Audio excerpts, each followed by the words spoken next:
Ya, shalom saudara-saudaraku yang terkasih. Kita jumpa lagi yang di rekaman YouTube juga. Selamat tahun baru. Kita mulai tahun baru ini dengan kembali lagi belajar dari Bible Study ini, yang menyerap semua apa yang Tuhan sediakan, membekali kita dalam perjalanan yang penuh luar biasa, ya, penuh berkat pasti, karena kita di dalam Yesus.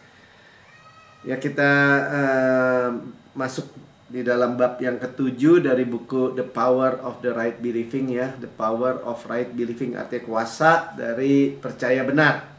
Sama-sama selalu katakan, percaya benar pasti menghasilkan kehidupan benar. Ya, sebaliknya kalau percaya salah, jangan mau percaya salah. Saya katakan, saya juga nggak mau percaya salah, katakan. Ya, percaya benar itu membebaskan kita dari fear, ketakutan. Hari-hari ini mungkin karena tahun yang baru, banyak penglihatan, katanya nubuatan, tapi suka-sukanya nakut-nakutin. Nah, ingat ya, Tuhan nggak kerjasama dengan roh ketakutan. Ya, di dalam kasih yang sempurna tidak ada ketakutan, bahkan melenyapkan ketakutan. Ya, jadi kalau membuat kita takut, membuat kita gelisah, buang aja. Ya, atau rasa bersalah, tuduhan-tuduhan, ya kamu nggak diangkat karena begini, karena begitu. Nggak, ya, tapi karena percaya benar, kuasa dari percaya benar yang membebaskan kita dari ketakutan, dari rasa bersalah, bahkan dari siklus kekalahan atau adiktif, ya, kecanduan. Ya, kita terus memandang diri kita seperti Tuhan memandang. Ya, saya review dikit ya. Jadi pastikan ya, saya juga bersyukur ini di bab yang ke-7 di review lagi nih, di reminder lagi, diulang lagi. Ya, memang kita makan terus kasih karunia tuh kayak domba makan rumput hijau. Dalam perjalanan terus, nanti balik lagi di rute yang sama, kembali di kandang, ya. Kandang domba. Yesus pintunya dijaga, dilindungi. Nanti jalan lagi, makan lagi, terus naik, ya, sampai puncak, namanya puncak pengharapan, ya, tikba. Jadi saudara, kita masuk di dalam judul menerima pengampunannya dan reign, dan berkuasa gitu, dan berkuasa, reign in life. Nah, ini tagline-nya gereja kita, gereja NCC Ciptaan Baru, sama ya, bahwa ketika kita menerima, hanya menerima tuh. Jadi kata kuncinya menerima, sama-sama katakan menerima. Ya, bukan melakukan. Do ini, tidak melakukan ini, atau melakukan ini, upaya ini, usaha ini, atau itu. Ya, perform diri ini atau itu baru dapat, misalnya gitu, supply Tuhan. Bukan, ya, tapi menerima. Ya, menerima itu karena kita percaya. Kita menerima, percaya, kita terima. Ya, Tuhan, saya percaya karyamu sempurna. Di kayu salib menghapus dosa saya, pengampunan. Saya terima. Ya, dan kita ngerti gitu. Kenapa? Kenapa kok bisa ngerti? Banyak orang nggak ngerti. Di dunia ini banyak orang nggak ngerti karya Yesus. Pengampunan segala dosa mana bisa sih? Masa lalu, masa kini, masa depan, mana bisa sih? Saudara bersyukur kalau saudara bisa menerima, percaya, mengerti. Sama-sama katakan mengerti. Ya, hari Jumat hari ini ya, hari Minggu kemarin juga Pastor Pin sampaikan tentang jangan sampai itu benih firman diambil lagi sama musuh karena nggak ngerti katanya. Jadi kita terus di reminder, diulangi lagi sehingga ngelotok. Pak Budi bilang mengelotok ya, sampai mengalir di darah kita. Menerima supply. Menerima apa? Kebenaran hadiah. Ini yang luar biasa. Ya, menerima pengampunannya itu kan kebenaran buat kita. Saya adalah kebenaran Allah dalam Kristus. Katakan ya, saya adalah kebenaran Allah dalam Kristus. Kenapa? Karena kita menerima pengampunannya. Kita menerima kebenaran hadiah itu.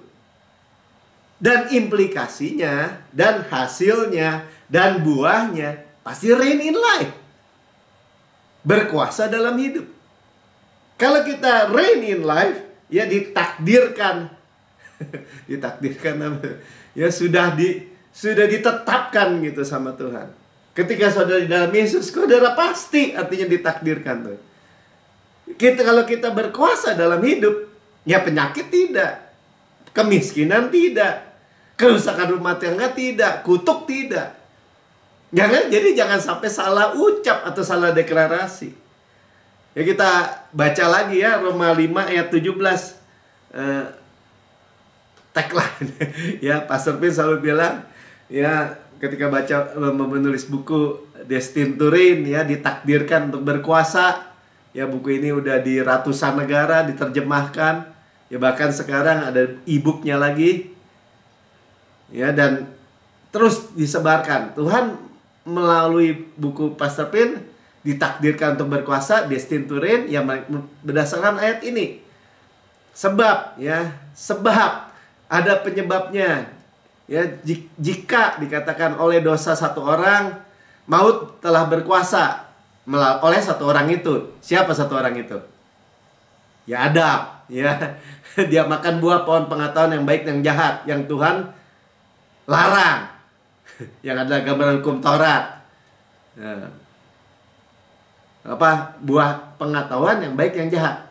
Emangnya jelek? Ya nggak jelek, cuman bagi manusia nggak cocok, mati.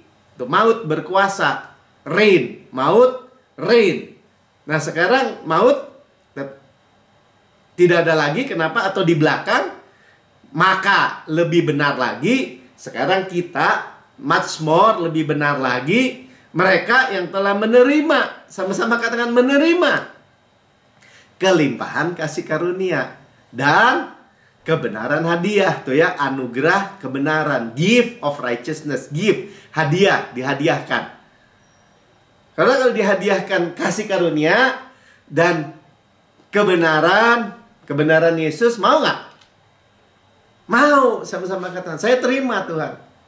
Saya terima, katakan. Lebih benar lagi apa? Akan hidup dan berkuasa, reign in life. Berkuasa dalam hidup, bahasa Inggrisnya lebih tepat ya. Hidup dan berkuasa. Oke lah, hidup Zoe, berkuasa reign. Ya, dalam hidup ini kita berkuasa. Sekali lagi, kalau saya reign in life, berkuasa dalam hidup, penyakit tidak, kemiskinan tidak, ya, kemandulan tidak, apalagi kerusakan rumah tangga tidak. Amin. Ya apalagi, ya, semua kebodohan tidak, bahkan kemarin kita dengar juga. Ya, Alzheimer, lupa, apalagi pikun, tidak. Kakinya sakit, ini nggak ada, tidak. Oleh karena siapa? Satu orang itu, yaitu Yesus Kristus. Sama-sama kata, oleh karena Yesus Kristus. Kita mau terima nggak? Oh, ya, percaya benar, hidup benar, reign in life. Ya, ini luar biasa. Ya, ini jadi menerima pengampunan ya, kata di judulnya ya. Inilah yang diberitakan oleh Paulus. Ya, Injil yang diberitakan oleh Paulus. Injil apa? Kasih karunia dan anugerah atau kebenaran hadiah ini. Ya, jadi Paulus pernah khotbah di Kisah Para Rasul 13, komplit khotbahnya dicatat di dalam Kisah 13. Dan puncaknya atau kesimpulannya daripada apa yang dia bicarakan adalah di dalam Kisah 13, 38 sampai 39. Jadi saudara, ini asal saudara pegang aja terus ya. Benar-benar kebenaran ini sampai benar-benar nyeresep dalam hidup kita. Sampai ngelotok dalam hidup kita. Ya kita reign in life saudara. Ya, jadi ketahuilah, kata Paulus, ini udah kesimpulannya ya. Penutupnya dari khotbahnya sampai puncaknya ini. Saudara-saudara, oleh karena dialah Yesus ya, maka diberitakan kepada kamu pengampunan dosa. Ya, pengampunan dosa apa Pak Melki? Segala dosa. Ya, sampai ditegaskan lagi 39. Ya, dan di dalam Dialah, di dalam Yesus. Jadi supply, kalau dibilang di dalam Yesus pasti apa? Supply-nya supply Yesus, kerjaannya kerjaan Yesus, bukan kerjaan saudara. Amin. Ya, setiap orang yang percaya. Nah, percaya nggak? Percaya itu menerima. Sama-sama kata percaya itu menerima. Ya, tapi untuk percaya saya perlu paham. Roh Kudus kasih pewahyuan, jangan takut, enlightenment, terang. Ya, memperoleh pembebasan dari segala dosa, sekali diulang. Makanya beritanya apa? Diampuni segala dosa, dibenarkan sepenuhnya tuh. Pembebaskan dari segala dosanya apa? Dibenarkan sepenuhnya. Sama-sama katakan, diampuni segala dosa dan dibenarkan sepenuhnya. Segala dosa. Masa lalu, masa kini, masa depan, selama-lamanya. Tapi nggak Pak, ada dosa yang nggak Tuhan Yesus tanggung. Nggak ada. Hanya kalau konsisten menolak atau konsisten menolak tidak percaya, konsisten persisten menolak Yesus, ya nggak selamat tentu saja. Tapi kalau kita anak Tuhan, sudah mengaku dengan mulut, percaya dengan hati, dan kita menerima pengampunan segala dosa dan dibenarkan sepenuhnya, atau pembebasan dari segala dosa ini dibenarkan sepenuhnya, absolut, mutlak, komplit. Ya, yang tidak dapat kamu peroleh dari hukum Musa. Karena hukum Musa salah satu, salah semua, salah lagi, salah lagi. Yakobus 2 ayat 10 ya, Anda bisa cek kalau mau. Ya. Jadi ketika kita menerima pengampunannya, kita berkuasa. Ya, dan ini menjadi dalam buku ini saya bacakan kesaksiannya dulu ya sebelum maju terus ya. Meskipun bab 7 ya sudah aktif berkecimpung dalam pelayanan selama lebih 2 dasawasa, saya masih heran, kata Pak. Ini kesaksian Pastor Pit. Menyaksikan betapa keras orang pada dirinya sendiri. Saya percaya itu diawali pada kepercayaan yang salah tentang Tuhan. Ketika Anda percaya dengan salah bahwa Tuhan bersikap keras kepada Anda atas kegagalan atau kejatuhan Anda akan bersikap keras kepada orang di sekitar Anda. Dan terlebih lagi, Anda akan keras terhadap diri sendiri. Dan orang yang bersikap keras kepada diri sendiri tidak mampu memaafkan dirinya sendiri atas kesalahan yang diperbuat di masa lalu. Rasa bersalah, guilt. Sedihnya, akhirnya mereka menghukum dirinya entah disadari atau tidak. Beberapa orang menyakiti dirinya sendiri, beberapa orang melampiaskan pada makanan, kecanduan makanan katanya ya, dan narkoba. Yang lain memuaskan nafsu seksnya di luar kendali. Ya, tidak hanya menyakiti diri sendiri, tetapi orang-orang yang dikasihnya. Karena mereka merespon suatu naluri untuk melukai diri sendiri meskipun tidak disadarinya. Ya, itu adalah siklus atau lingkaran setan kekalahan ya, lingkaran setan kekalahan, siklus kekalahan. Semakin mereka tidak mampu memaafkan diri sendiri, semakin mereka melukai dirinya dengan seluruh jenis perilaku dan semakin terpuruk ke dalam berbagai kecanduan dan yang merusak diri. Ya, kita dibebaskan, percaya benar, dibebaskan juga dari adiktif ya. Ini. Kemudian mereka akan merasa lebih bersalah dan akhirnya menyebabkan mereka menghukum diri sendiri. Itulah siklus lingkaran setan yang terus berlanjut. Itulah sebabnya saya yakin bahwa akar penyebab dari banyak kebiasaan penuh dosa, ketakutan, dan kecanduan dapat dirunut kepada penghukuman.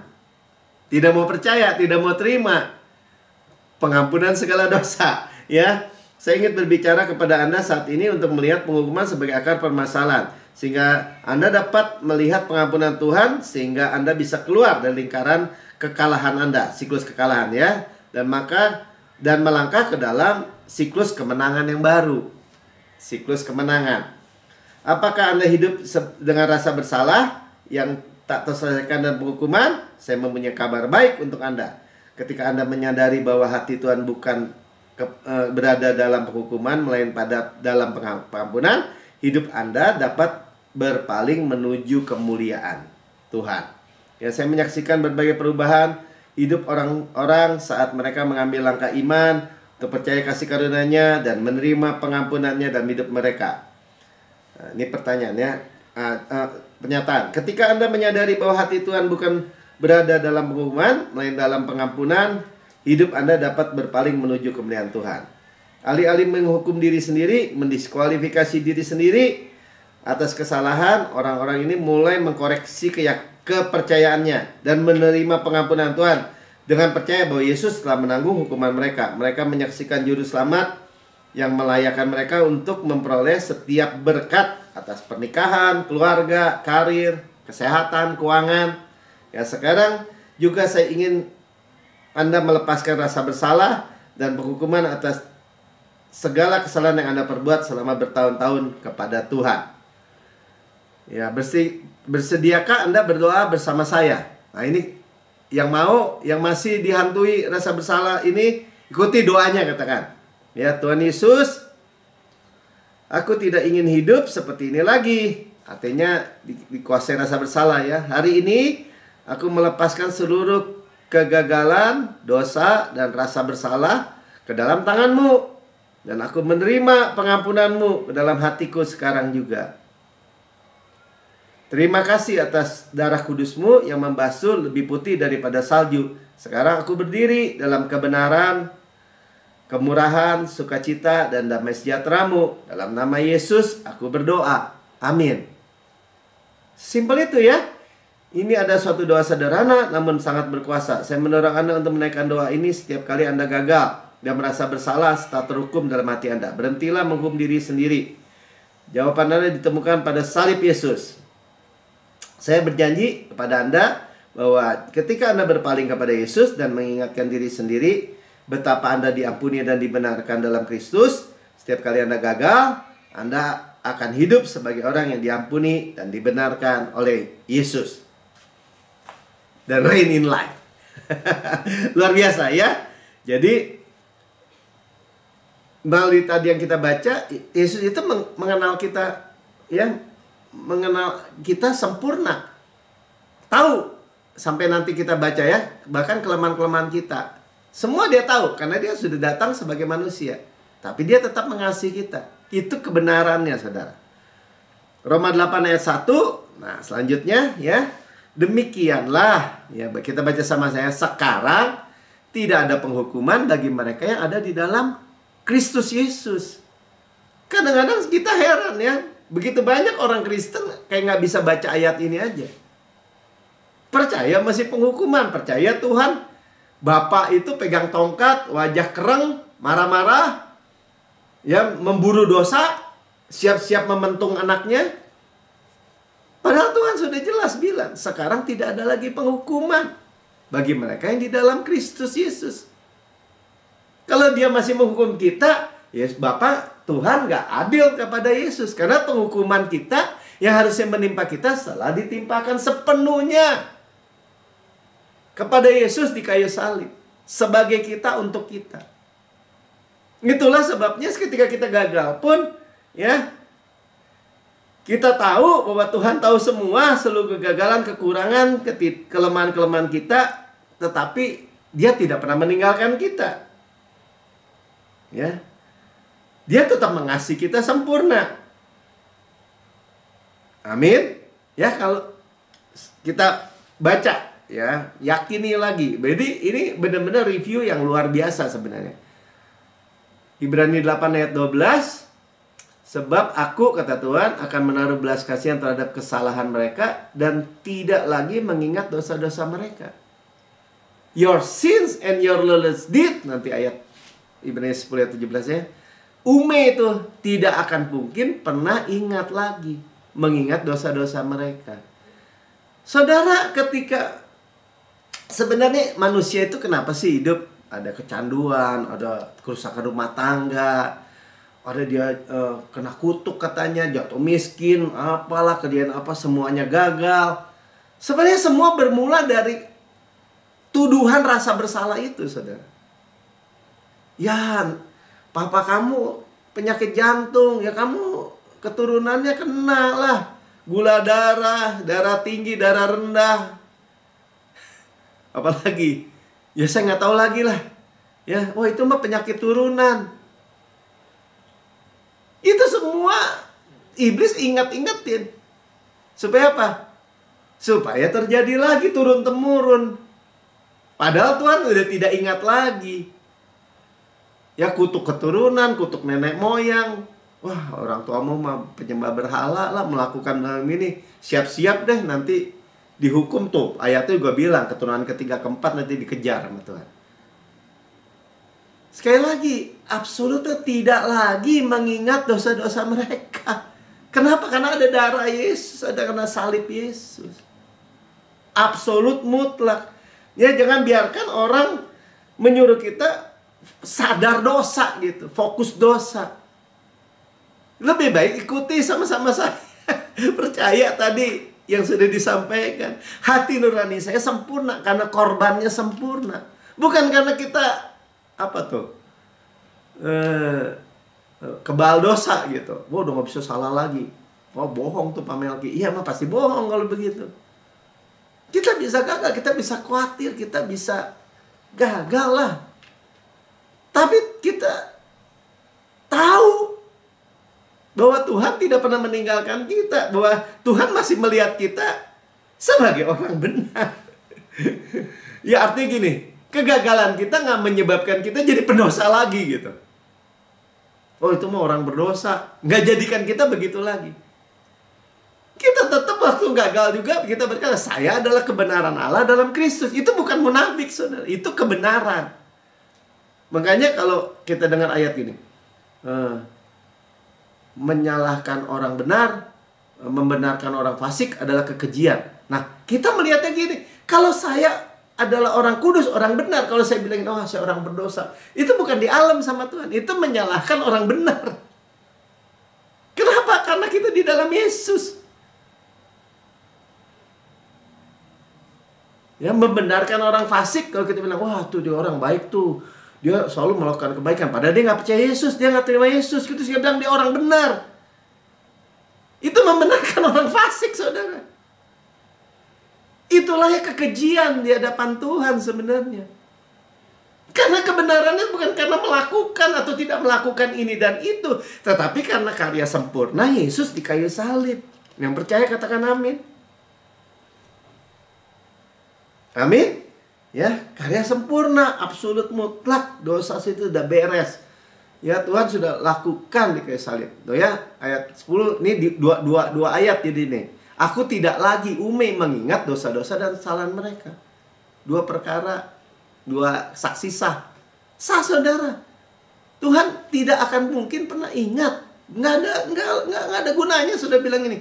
Pak, saya minta ampun sama Tuhan. Kayak orang dunia gitu kan. Ini baru bertobat nih. Nangis-nangis. Ya, keluar air hidung, air mata. Tobat Tuhan, gak lagi-lagi Tuhan. Saya pasti janji, saya bertekad.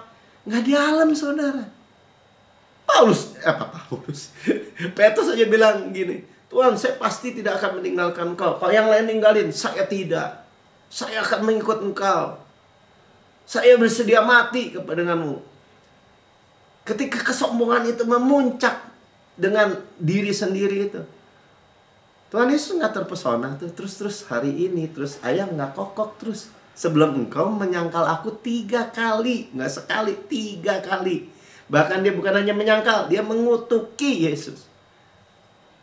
Untung aja Yesus mati juga termasuk untuk dosa dia.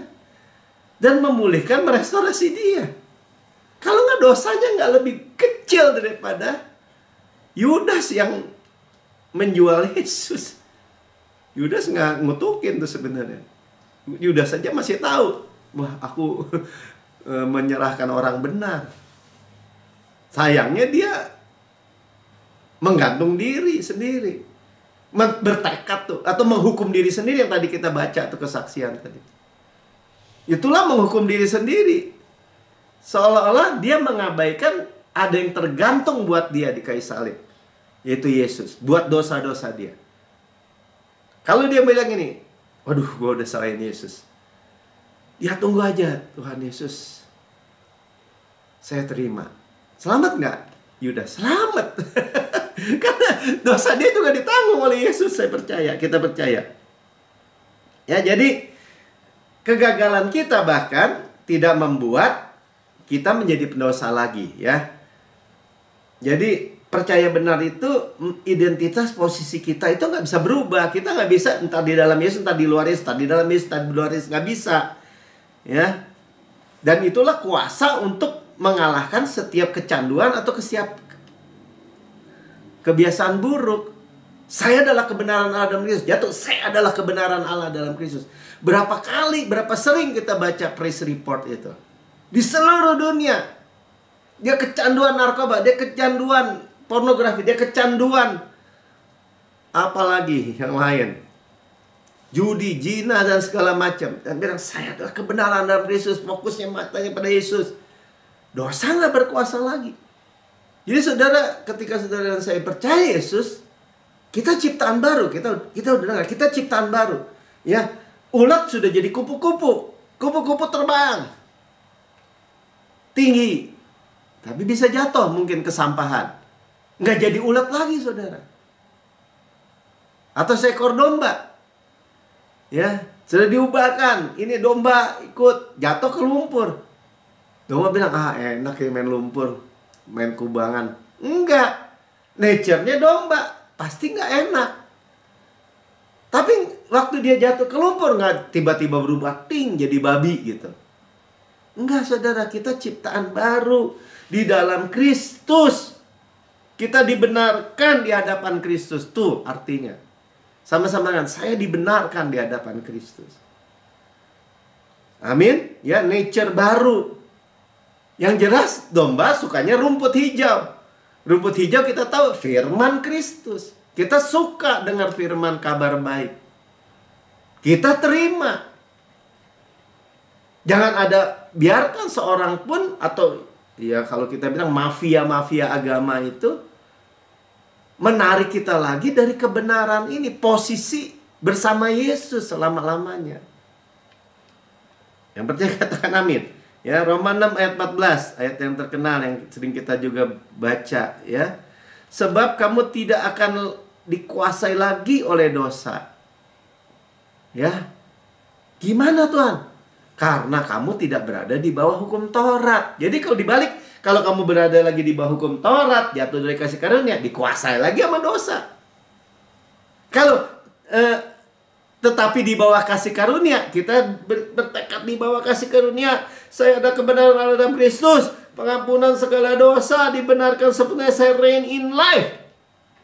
Saya percaya kasih karunia Yesus Kristus, kebenaran hadiah.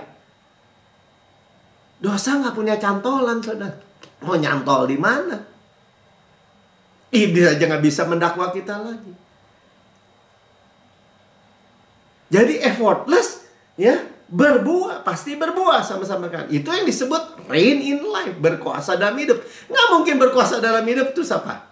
Nyuri, sorry to say nih ya, orang Kristen bunuh orang, nembak gitu ya, atau apa, bohong, dusta, nipu, korupsi, masih ada Pak.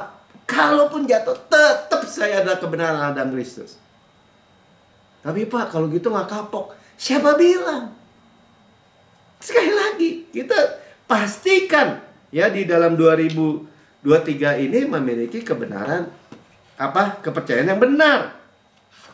Ya, saya tutup dengan kesaksian. Perkenankan saya menceritakan kesaksian yang saya terima dari Lukas. Namanya si Lukas ya. Ia membagikan kesaksian ini. Meskipun saya dibesarkan dalam keluarga Kristen yang orang tua keduanya mengabdi kepada Yesus, artinya melayani ya, saya jatuh ke dalam penyalahgunaan narkoba. Saya mencoba mengikuti kebaktian di gereja, tetapi mendengarkan khotbah membuat saya tidak mampu mengakui dosa-dosa, menyesali atau membenci dosa-dosa saya untuk mendapat pengampunan Tuhan.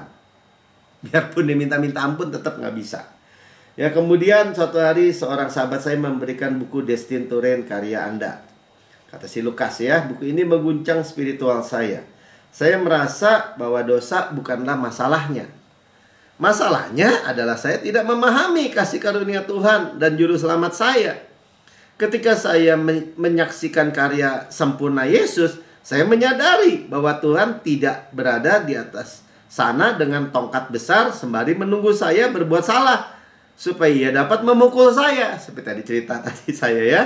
Sembari terus membaca buku Anda dan menerima Injil kasih karunia, saya terbebas tuh, saudara. Reign in life itu terbebas dari kecanduan narkoba selama 5 tahun hanya dalam 5 hari. Dan saya tahu bahwa ini semua terjadi hanya karena kasih karunia Yesus yang begitu manis yang dinyatakan dalam hidup saya. Terima kasih Pendeta Prince atas buku dan sumber dan khotbah Anda. Saya ingin mengenal Tuhan yang penuh kasih karunia ini. Dan saya ingin keluarga saya juga mengenal Dia sebagai Tuhan penuh kasih karunia, bukan Tuhan yang dalam hukum Taurat menghukum anak-anaknya. Saya belum pernah sebelumnya mengenal Tuhan penuh kasih seperti yang saya kenal sekarang ini. Kata Pastor yang gini, dapatkah Anda melihat betapa dahsyatnya hidup dengan kesadaran akan pengampunan Yesus? Dosa tidak akan memiliki kuasa atas hidup Anda ketika Anda di bawah kasih karunia. Dosa tidak dapat mengakar dalam hidup Anda ketika Anda berdiri teguh dalam pengampunan dosa Tuhan. Saya bilang nggak punya cantolan ya. Menerima pengampunannya membuat Anda berada dalam lingkaran kemenangan atas dosa. Sementara mereka menerima penghukuman untuk setiap pikiran yang salah, dalam pikirannya akan memasuki lingkaran kekalahan yang tiada akhir. Dapatkah Anda melihat perbedaannya? Dapat ya? Ya, dapat. Ya. Saudara, saya nggak panjang lebarkan, ya. Saya kembalikan kepada, kita berdoa dulu ya. Atau ada yang dengar di rekaman YouTube, saudara berkata, saya orang berdosa, tapi saya belum pernah terima Yesus sebagai Tuhan Juru Selamat pribadi. Saya belum pernah dengar ada pengampunan segala dosa dibenarkan sepenuhnya. Ini waktunya Anda, ya. Ikuti saya berdoa untuk terima Yesus sebagai Tuhan dan Juru Selamat saudara. Katakan ya, sama-sama saya. Katakan, Tuhan Yesus yang Maha Mulia, saya menerima Engkau sebagai Tuhan dan Juru Selamat pribadi saya. Dengan mulut saya mengaku dan dengan hati saya percaya bahwa Yesus sudah mati buat saya, dibangkitkan karena pembenaran saya, dan naik ke surga duduk di sebelah kanan Allah Bapa dan menempatkan saya bersama-sama dengan Yesus. Surga adalah rumah saya, dan saya adalah anak yang paling dikasihi oleh Bapa. Saya adalah kebenaran Allah di dalam Kristus. Ya, dan saya hidup berkuasa dalam hidup. Saya ditakdirkan untuk berkuasa dalam hidup. Kalau saya berkuasa, dosa tidak, penyakit tidak, kemiskinan tidak, semua yang buruk tidak, semua kutuk tidak. Saya berkuasa di dalam Yesus mulai hari ini dan seterusnya. Di dalam nama Tuhan Yesus, amin.